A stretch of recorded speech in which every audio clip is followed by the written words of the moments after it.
The courthouse didn't feel like a courthouse that morning. It felt like a stage, hot lights glaring, cameras humming, and 1,000 eyes waiting for blood. Keith Urban wasn't just walking into a legal hearing. He was walking into the storm that had been brewing for months. In his hand, a single phone. Inside it, the kind of evidence that turns whispers into fire. Across the aisle sat Maggie Baugh, her trademark confidence gone, hiding behind oversized sunglasses and a trembling jaw. And somewhere behind the press rail, perfectly composed as always, was Nicole Kidman, quiet, elegant, unreadable. When the judge entered, the crowd hushed like someone had muted the world. But silence didn't last long. The moment Keith Urban's lawyer opened a black folder and projected those first screenshots on the courtroom monitor, chaos broke loose. Gasps, murmurs, and frantic typing from every reporter in the room. There it was. The first proof that the story that had broken the internet was built on lies. The screenshots, allegedly between Maggie Baugh and a fake lab tech, told a twisted story of deception. According to the evidence, Maggie had offered money to falsify a DNA report that would frame Keith Urban as the father of her so-called unborn child. The irony? That lab report was a Microsoft Word file. Fonts mismatched, timestamps out of sync, and metadata proving it was edited after hours. One expert quietly joked, "You can't build a baby out of clip art." Even the judge cracked the faintest smirk. The case had started online months earlier, when Maggie Baugh went live in tears on Instagram, claiming Keith Urban had betrayed her, promising love, ghosting her after she announced her pregnancy. Fans flooded her comments with heart emojis and men are trash hashtags. By morning, the story had taken on a life of its own. But now, the receipts were speaking louder than any tearful livestream ever could. As the recordings played, the courtroom became a movie. Maggie's voice filled the air, trembling but deliberate. "He'll regret walking away. He owes me a story." The words hung like smoke. Nicole Kidman didn't move, didn't blink, just kept her gaze fixed on the woman who had tried to destroy her family. Every outlet from People to TMZ broke the story before lunch. Keith Urban exposes fake pregnancy scheme in courtroom shock. Twitter exploded. TikTok detectives dissected timestamps. Reddit users claimed her hospital photos were stolen from Pinterest. The internet devoured her faster than her PR team could issue denials. Inside, Keith stayed calm. No swagger, no theatrics, just quiet conviction. He looked exhausted but determined, the kind of tired that comes from months of humiliation. When he finally spoke, his voice was low but sharp enough to cut through every lie. "I've spent my life writing songs about truth," he said, his Australian accent steady. "But this was a story written about me that never happened." You could hear the breath leave the room.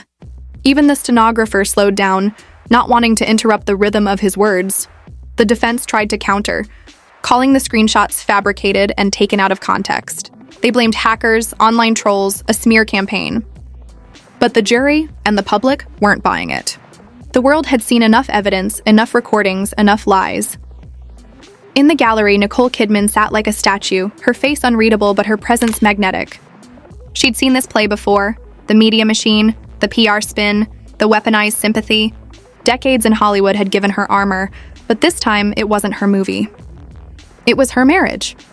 When the court adjourned for lunch, reporters rushed the exits like paparazzi chasing ghosts. Keith Urban and Nicole Kidman emerged together, hands brushing, faces steady. Cameras flashed like lightning. Someone shouted, "Keith, are the rumors true?" He didn't answer. Just a faint, relieved smile, the kind that says, the truth's finally catching up. Outside, fans cheered. Hashtags like Urban Vindicated and Fake Baby Files trended worldwide. Inside, the wall still echoed with the sound of Maggie's trembling confession. But just as the world started celebrating Keith's comeback, the prosecutor announced there was more. "The witness list has been updated," he said. "New evidence will be presented after recess." The statement hit like thunder. Reporters whispered. Camera shutters clicked, because everyone in that room could feel it. Something bigger was coming. When the judge called court back to order that afternoon, the atmosphere was electric. Maggie Baugh returned, shoulders slumped, her once flirty charm replaced by defeat.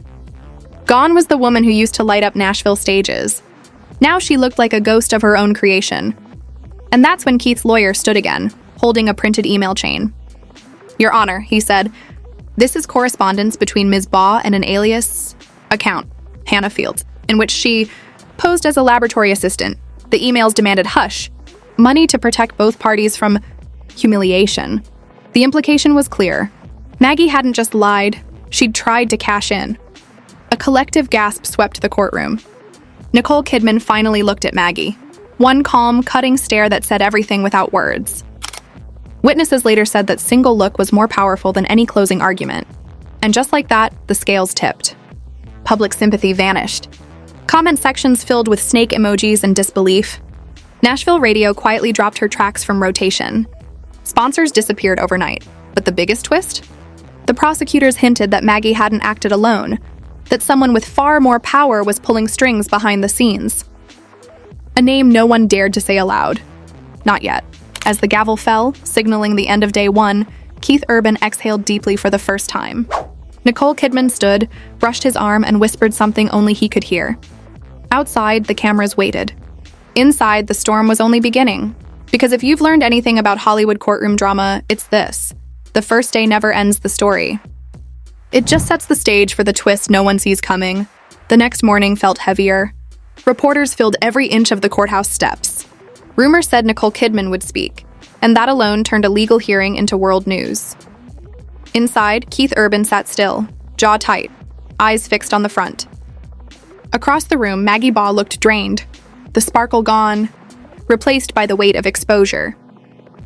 The prosecutor began with a quiet bomb, a digital forensics audit proving that the DNA files Maggie submitted weren't altered. They were completely fabricated. Every line of code, every timestamp screamed forgery. The judge blinked. "This isn't a mistake," he said. "This is fraud!" Gasps broke out. Nicole Kidman exhaled, calm and controlled. For months, she'd been the silent wife at the center of chaos. Now the truth was speaking for her. Then, the moment everyone waited for. Nicole Kidman was called to testify. Cameras clicked like thunder. Dressed in a black suit, she stood tall, steady. "Lies destroy quietly," she said. "This didn't just attack my husband. It targeted our family, our peace, our name." Her testimony hit harder than any headline. Even Maggie Baugh lowered her gaze. When Nicole stepped down, the courtroom buzzed. Variety called it poetic justice. TMZ labeled it Nicole's quiet revenge. But outside, the noise only grew louder. Hashtags like Nosh to Urban Redemption and # fake baby files flooded timelines. Fans made TikToks recreating the moment.